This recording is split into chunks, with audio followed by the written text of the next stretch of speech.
पहुंचे हैं 10वीं में, लड़ना है युद्ध में, करना है कुछ ऐसा कि मिल जाए भविष्य में कोई अच्छा पेशा। भविष्य की हमें जो नींव रखनी है उसकी शुरुआत यहीं से तो करनी है भाई साहब, क्योंकि ये है महासंग्राम। जी हाँ दोस्तों, सही सुना आप लोगों ने। आप लोग क्लास 10th में पहुंच चुके हैं और आप लोगों का 10th क्लास का बोर्ड का एग्जाम होगा इस साल। इसी को मैंने बोला है महासंग्राम। अब महासंग्राम का मतलब क्या है कि भाई यहाँ के जो मार्क्स आपको मिलने वाले हैं, जो आपको मार्क्स मिलेंगे इस 10th क्लास में, वही आपके फ्यूचर को डिसाइड करेंगे कि फ्यूचर में आपको क्या बनना है, क्या कौन सी स्ट्रीम मिलने वाली है, साइंस आर्ट्स कॉमर्स क्या मिलेगा, तो यहाँ के मार्क्स ही तय करेंगे। इसलिए इसका नाम है महासंग्राम। महायुद्धम भी कह लो, महासंग्राम भी कह लो, जो मर्जी कह लो, लेकिन हमारे चैनल पे इस सीरीज का नाम रहेगा महासंग्राम। और इस महासंग्राम की शुरुआत हम करेंगे अपने फेवरेट सब्जेक्ट, अपने चैनल के मेन फोकस संस्कृत से। हम लोग आज बात करेंगे कि संस्कृत एग्जाम में, संस्कृत के बोर्ड एग्जाम में मार्क्स कैसा लाया जाए। तो हम लोग भाई आज बात करेंगे कि आपको अपने संस्कृत एग्जाम के लिए किस तरीके से मेहनत करनी है। ठीक है, आप लोग जानते होंगे जो पिछले 10th वाले थे 2020-21 बैच के, उनका एग्जाम कैंसिल हो गया था बोर्ड का। उनको वैसे इंटरनल असेसमेंट के बेस पर पास कर देंगे, लेकिन भाई आप लोगों के केस में ऐसा नहीं होगा, क्योंकि भाई कोरोना वायरस अगले साल तक चला जाएगा। पक्का नहीं कह रहा मैं, बट एक होप है कि हाँ भाई चला ही जाएगा कोरोना वायरस। ठीक है, तो आप लोगों ने मेहनत करते रहो। ठीक है, नॉट श्योर कि जाएगा नहीं जाएगा। ठीक है, तो आप सीरियस मत लेना इस बात को, चला जाएगा। ठीक है, अब हम बात करते हैं यहाँ पे कि भाई आपका संस्कृत का जो पेपर है, जो एग्जाम है, वो आता किस तरीके से है, पेपर में क्या सिलेबस रहता है, क्या टाइप के क्वेश्चन रहते हैं, वो पहले बात कर लेते हैं यहाँ पे। तो भाई आप लोगों को अपने एग्जाम में जो मेन फोकस रखना है ना, ग्रामर पे, व्याकरण पे। जी हाँ, सही सुन लो भाई आप लोगों को मेन फोकस रखना है व्याकरण पे। व्याकरण आप लोगों ने अगर कर लिया तो भाई साहब आपके 25 नंबर ऐसे ही मिल जाएंगे। ठीक है, तो आपको समझ आएगा कि ग्रामर में मेन आपको बात देनी है, मेन आपको ध्यान रखना है। अब जरा बात कर लेते हैं आपका पेपर कैसा होता है, पेपर का स्ट्रक्चर क्या होता है। तो मैंने यहाँ देखो पहले चार्ट बना के रखा हुआ है कि आपको जो पेपर है वो 40 मार्क्स का होता है, यानी कि 40 + 40 80 मार्क्स का टोटल पेपर होता है। टोटल जो क्वेश्चन पेपर आपको मिलता है वो 80 मार्क्स का होता है। वैसे आपके मार्क्स मिलते हैं 100 में से, वो 20 मार्क्स आपके होते हैं इंटरनल असेसमेंट के। ठीक है, लेकिन जो पेपर आता है वो 80 मार्क्स का आता है और 20 नंबर आपको इंटरनली दिए जाते हैं, जो आप प्रोजेक्ट वगैरह जो भी सबमिट करोगे उसको मिला के। ठीक है, तो ये जो 80 मार्क्स है, इसमें से जो बटा हुआ 2 भाग में बढ़ता है। पहला है भाग अ, दूसरा है भाग अ। पहले भाग में अगर हम बात करें तो पहले भाग में होते हैं आपके 10 क्वेश्चन। पहले भाग में कितने होते हैं? 10 क्वेश्चन। उस पहले भाग में वो 2 भागों में बटा होता है। पहला है व्याकरण। यही जो व्याकरण मैं आपको कह रहा था, यही जो है कितने नंबर का है? 25 नंबर का ये आता है। तो इस 25 मार्क्स को आपको अपनी मुट्ठी में करना है इस साल में। ठीक है, जिसमें आपको क्या क्या सिलेबस है ग्रामर में? भाई संधि है, समास है, प्रत्यय है, वाच्य प्रकरणम है, समय है, अव्यय पदानी है, संशोधन कार्यम है। ये सारे मिला के आपके 25 नंबर का आता है। जैसे संधि जो है भाई सब, संधि आपका 4 नंबर का क्वेश्चन आता है एग्जाम के अंदर। पहला क्वेश्चन संधि या कोई और हो सकता है, इसके अंदर संधि होगा या फिर संधि विच्छेद होगा, लेकिन होगा वो संधि टॉपिक का ही।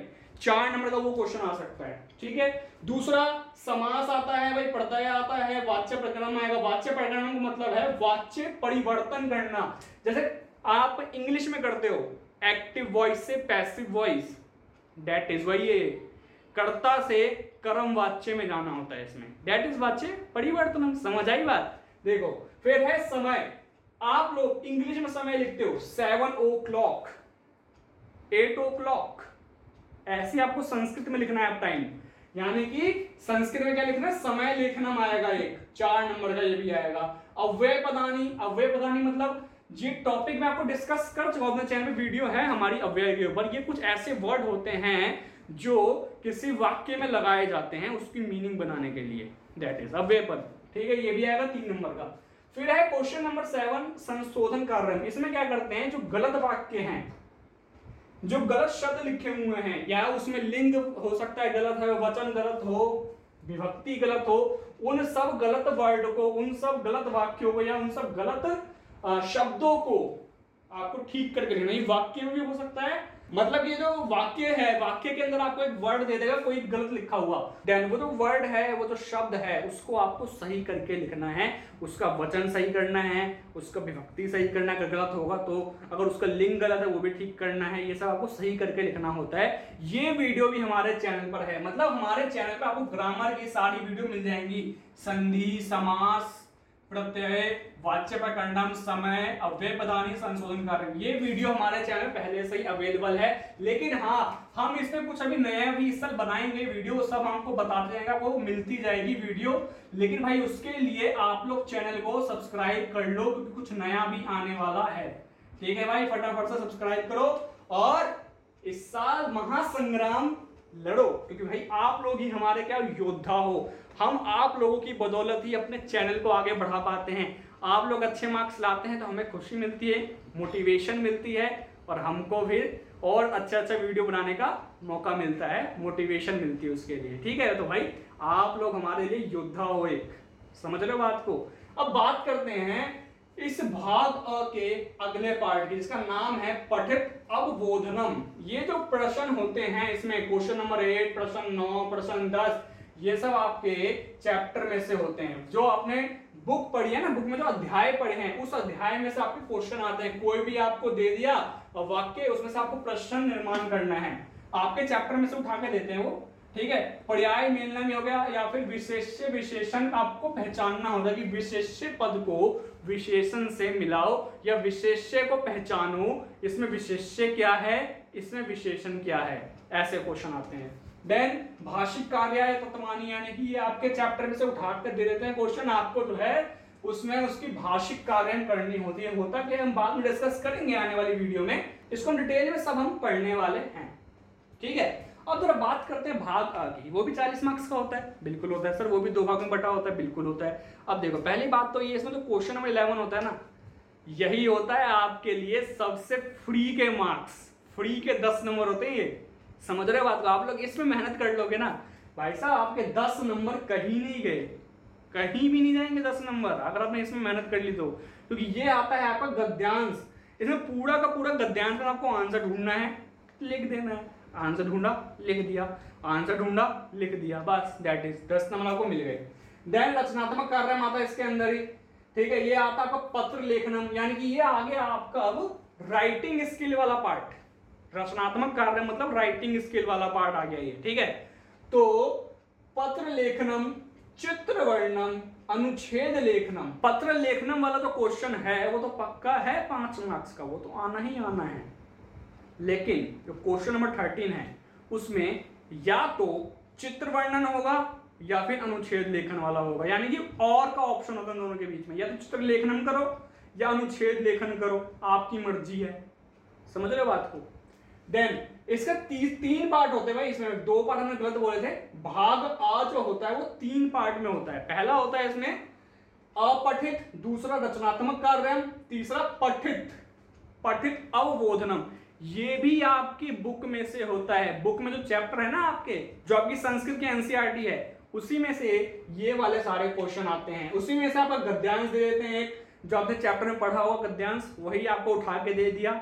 ऐसे ही उसी में से पद्यांश दे दिया, पद्यांश बोले तो वही पोयम या श्लोक वगैरह, संस्कृत में श्लोक बोलते हैं। ठीक है, तो पद्यांश आ गया। देन क्वेश्चन नंबर 17 नाट्यांश। नाट्यांश मतलब वही कि भाई 2 लोगों के बीच में बातें हो रही हैं, लाइक पर्सन 1 पर्सन 2, इन दोनों के बीच आपस में कुछ बात हो रही है, तो वो आपको पूरा उठा के दे दिया बातचीत उसकी, और फिर आपको उसके अकॉर्डिंग क्वेश्चन ढूंढने होते हैं, फिर बताना होता है वो क्या कहना चाह रहा है, क्या मतलब है इसका, ये कौन कर रहा है, क्या कर रहा है, सब उसमें तो क्वेश्चन ढूंढ के देते हैं। ये पद्यांश की तरह ही होता है, गद्यांश पद्यांश की तरह ही होता है कि आपको जो है उस पैराग्राफ में से क्वेश्चन ढूंढना होता है, समझ रहे हो बात को। देन फिर आता है अन्वय या भावार्थ। आपको कोई भी श्लोक दे दिया, उसको बोलेगा भाई इसका मीनिंग लिख के दिखाओ, नॉट हिंदी में, संस्कृत में ही। देन क्वेश्चन नंबर 19 घटना क्रमानुसार वाक्य लेखना। अब क्या होता है भाई, ये जो आपके चैप्टर से ही आता है कि आपने कोई चैप्टर पढ़ा, उस चैप्टर में से आपको कोई भी वाक्य तोड़ तोड़ के दे देंगे, मतलब पूरा चैप्टर पढ़ा आपने, कहीं से भी कोई भी वाक्य उठाया लिख दिया, कोई वाक्य उठाया लिख दिया। अब आपको क्या करना है, उस चैप्टर में आपको देखना पड़ेगा उस चैप्टर में क्या क्या हुआ था, जैसे जैसे घटना घटी थी ना उसके हिसाब से यहाँ पे जो वाक्य लिखे होंगे उसको अरेंज करना होगा कि भाई पहले कौन सी घटना घटी तो पहले कौन सा वाक्य आएगा, फिर दूसरी कौन सी घटना घटी थी चैप्टर के अंदर तो वो वाला वाक्य आएगा। ये घटना क्रमानुसार वाक्य लिखने वाला पार्ट होता है जो कि 4 नंबर का होता है। ठीक है, तो आपके सामने वही वाच्य प्रकरणम भी 3 नंबर का आता है, समय जो है 4 नंबर का, अव्यय पदानी 3 नंबर का, संशोधन कारण 3 नंबर का, टोटल आपका 25 मार्क्स हो गया। देन जो पठित अवबोधनम वाला पार्ट है इसमें आपका प्रश्न निर्माण 5 नंबर का, पर्याय मेलनम 4 नंबर का, भाषिक कार्याय तत्वानी 6 नंबर का, देख रहे हो। देन यहाँ पे जो गद्यांश 10 नंबर का, पत्र लेखनम आपका 5 नंबर का, चित्र वर्णन या अनुच्छेद लेखन इन दोनों ऑप्शन होता है ये 5 नंबर का, अनुवाद 5 नंबर का। एक क्वेश्चन हमारा रहेगा था अनुवाद बोलना, अनुवाद भी आता है एग्जाम में, ध्यान रखना इस बात को, क्या कि आपके एग्जाम में अनुवाद के ऊपर भी क्वेश्चन आता है कि आपको कोई भी हिंदी में वाक्य दे दिया आपको उसको संस्कृत में लिखना है, कोई भी इंग्लिश में वाक्य दे दिया आपको उसको संस्कृत में लिखना है, दैट इज वो हो गया अनुवाद। ठीक है, तो भी 5 नंबर का आता है। फिर है गद्यांश जो आपने बुक में पढ़े हैं वही 3 नंबर का, देन यहाँ पे पद्यांश 3 नंबर का, नाट्यांश 3 नंबर का, अन्वय 2 नंबर का, घटनाक्रमानुसार वाक्य लेखनम 4 नंबर का। देखो तो यहाँ पे आपका यानी कि ये वाला पार्ट जो ये 25 मार्क्स है, नीचे वाला पार्ट कितना हो गया ये 15 मार्क्स का, ये अकेला 10 नंबर, ये अकेला 15 नंबर और ये सारे मिला के कितने हो गए आपके 15 नंबर। ठीक है, तो आपको मैंने बोला मेहनत आपको किस पे करनी है, मेहनत आपको सबसे ज्यादा करनी है ग्रामर पे, यही ग्रामर आपको मार्क्स दिलवा सकते हैं। और ग्रामर के बाद आपको जाना है इस पे, ये 3 जो भाई बंधु हैं ये आपको 15 मार्क्स दिलवा देंगे, 25 प्लस 15 आपके 40 मार्क्स ऐसे पक्के हो जाएंगे। देन ये गद्यांश को फ्री का नंबर देगा, 10 नंबर यहां से आ गए भाई आपके। देन आप लोग क्या करो, जो आपकी तीसरी प्रायोरिटी होगी, पहली क्या थी ग्रामर, दूसरी रचनात्मक कार्य, तीसरी प्रायोरिटी जो होगी आपकी वो ये वाले होंगे प्रश्न निर्माण, तीसरी प्रायोरिटी, इसमें से 5 नंबर उठा लो। तीसरी प्रायोरिटी प्रश्न निर्माण, सबसे इजी टॉपिक है प्रश्न निर्माण का, इसको ध्यान से कर लोगे ना, ध्यान से पढ़ लोगे ना, समझ लोगे तो भाई साहब 5 नंबर कहीं नहीं गए आपके, ध्यान रखना इस बात को। देन अगला जो प्रायोरिटी, चौथी प्रायोरिटी आपकी रहेगी गद्यांश पे, गद्यांश पद्यांश, ठीक है, और ये घटनाक्रम अनुसार, और ये चौथी प्रायोरिटी ये, पांचवी ये, बस और कुछ नहीं है, बाकी छठी प्रायोरिटी ये।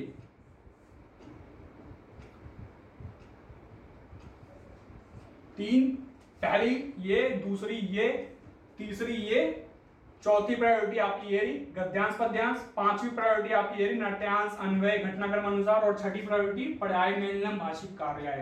तो मेन जो फोकस आपको रखना है ग्रामर पे रखना है। देन आपको रचनात्मक कारण का सारा टॉपिक खत्म कर लेना है। देन आपको क्या करना है, कहाँ जाना है भाई, प्रश्न निर्माण करना है। देन जब ये कंप्लीट हो जाए तब आपको गद्यांश पद्यांश भी देखना है, एक बार प्रैक्टिस करनी है उनकी भी। जब ये भी कंप्लीट हो जाए तब आप इस पे आओ, नाट्यांश पे, अन्वय पे, बाकी आपकी मर्जी, फिर जो मर्जी करो। मतलब मेन आपके 4 टॉपिक तो आपको कंप्लीट करने ही करने हैं। 4 टॉपिक कंप्लीट करने का मतलब है आपको कितने मार्क्स मिल जाएंगे भाई, 25 प्लस 15 40, 5 45 और 6 51, 51 मार्क्स आपके यूं पक्के हो जाएंगे अगर आप लोगों ने बस ये 4 टॉपिक कंप्लीट कर लिए तो। सबसे इजी है ये, और बाकी की वजह 29 मार्क्स, ये तो भाई आप लोग जानते क्या करना है, इन्हें ऐसे करो भाई, प्रैक्टिस करते जाओ और आपको ये भी हो जाएगा। तो मतलब आपके घुमा फिरा के आराम से अगर आप मेरी बात फॉलो कर ली तो 75 प्लस मार्क्स आपके आराम से आ जाएंगे 80 में से। जैसे जैसे मैंने आपको बताया क्या क्या फॉलो करना है, पहले ग्रामर को कंप्लीट करना है, देन आपको रचनात्मक कार्य पे जाना है, देन प्रश्न निर्माण पे आना है, देन गद्यांश पद्यांश पे आना है, देन नाट्यांश अन्वय घटनाक्रम अनुसार, ये 3 क्वेश्चन को कंप्लीट करना है। जब ये भी कंप्लीट हो जाए तब बाकी के बचे लास्ट के 10 नंबर, इन पे आना है, पर्याय मेलनम पे और भाषिक कार्याय पे।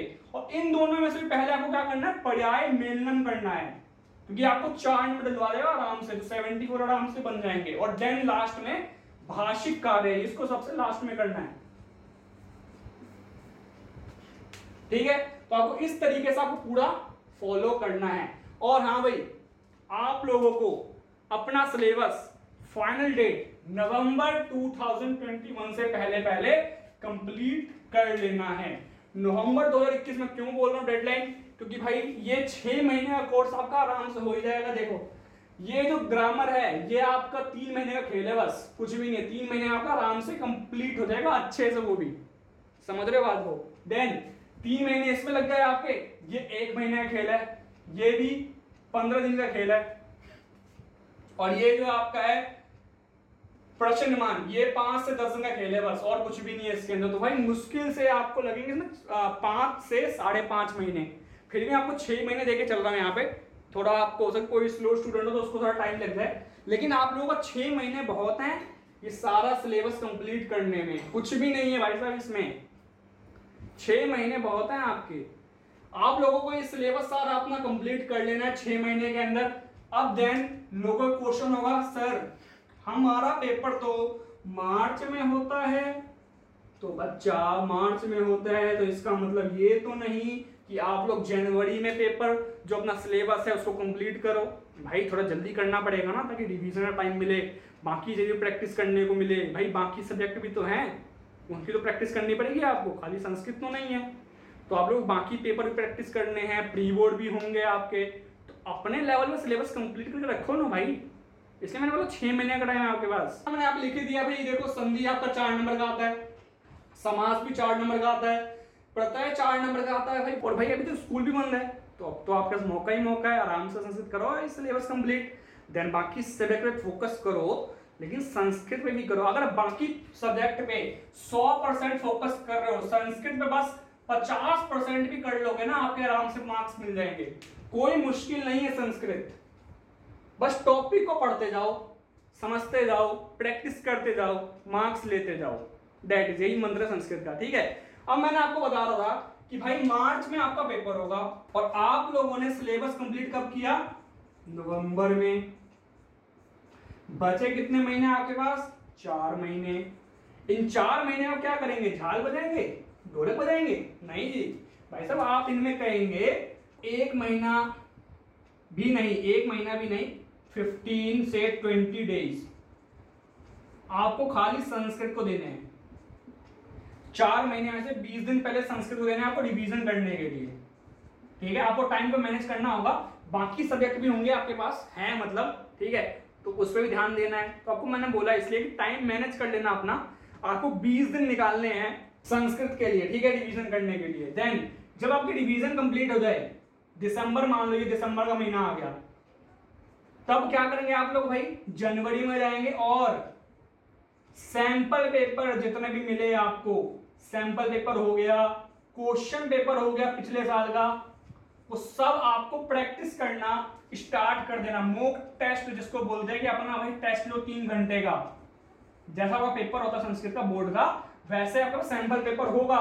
उस सैंपल पेपर को 3 घंटे में सॉल्व करने की कोशिश करो। जनवरी महीना पूरा इसी में निकल जाएगा आपका। देन जनवरी में प्रैक्टिस करने के बाद सैंपल पेपर की आप लोग आएंगे फरवरी में। फरवरी में क्या करेंगे भाई? आप लोग वापस से जो पढ़ा आपने पूरे साल में सबको रिवीजन करेंगे, चाहे वो मैथ हो, इंग्लिश हो, साइंस हो, संस्कृत हो, हिंदी हो, सबको रिवीजन करना है। टाइम को मैनेज करना है आप लोगों को। तो टाइम कैसे मैनेज करेंगे उसकी वीडियो हम बनाएंगे जब हमारा टाइम आएगा, कम बनाएंगे आप लोगों के लिए वीडियो। पहले आप लोग सिलेबस कंप्लीट कर लो, ठीक है, फिर हम आएंगे नवंबर में आपके लिए वीडियो बनाएंगे टाइम कैसे मैनेज करें, और इस बीच में हमारी बाकी वीडियोस तो आती रहेंगी। ठीक है, तो भाई आप लोगों को समझ आ गया है कि आपको करना क्या क्या है। आप लोगों को अपना महासंग्राम पूरा एक शेड्यूल बना के लड़ना है। आपको महासंग्राम लड़ना है, आप लोगों को मार्क्स लेके आने हैं जो कि आपके भविष्य के लिए इंपॉर्टेंट है, आपके फ्यूचर के लिए इंपॉर्टेंट है। आपकी फ्यूचर में जो सब्जेक्ट मिलने वाला है, वो करियर आने वाला है फ्यूचर में, वो आपका यहीं से डिसाइड होने वाला है। तो इसीलिए भाई इस महासंग्राम में डटकर लग जाओ और मार्क्स ले आओ, और आपके अपने चैनल को सब्सक्राइब करके जाओ और साथ में घंटी भी बजाओ, ताकि आपको फ्यूचर में आने वाली सभी वीडियोस की नोटिफिकेशन सबसे पहले देखने को मिल सके और आप लोग वीडियो देख सके और मार्क्स ला सके। तो भाई साहब मिलते हैं आपसे नए वीडियो में, तब तक देखते रहें आपका अपना YouTube channel Amit Rai classes, short में बोले तो आर्क। धन्यवाद, कैच यू सून।